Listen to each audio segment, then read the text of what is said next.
আসসালামু আলাইকুম বন্ধুরা, কেমন আছেন? আশা করি খুব ভালো আছেন। এই যে আজকে আসছিলাম বাংলাদেশ বর্ডার, ওই জন্য 0 পয়েন্ট, বাংলাদেশের 0 পয়েন্ট যেটা উনি আর উনি যার না এটা ওই যে গাইস ইউনুস सब हो गया लोग ये छोटा बस है, ये छोटा बस तो ये छोटा बस है। अभी हम लोग का हो गया, अभी खत्म हो गया। तब ना चल टाइम चेंज हो वैसे आगे 4:30 थे 4:30 थे সেই জন্য তার মানে আমরা চল লেট হয়েছে পাইছিলাম অল্প আর কি। এই যেটা 0 পয়েন্ট আছে বাংলাদেশের। আপনারা শিলিগুড়ি করে আনলে না, এটা মিস করবেন না, খুব বড়িয়া। শনিবার আর মঙ্গলবারে পিরিয়ড হয়।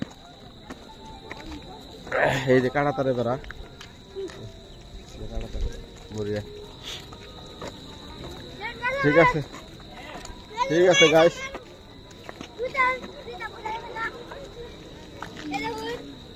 जूता छोटा बस का फीता खुल गया। ये हराम ये बदमाश है छोटा बस। ठीक है, ओके।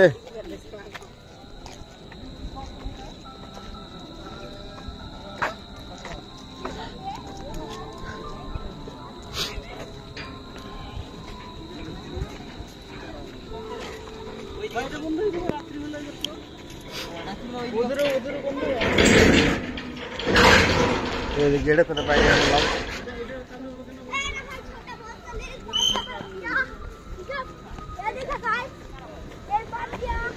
बांध दिया। ठीक है, ओके, थैंक यू।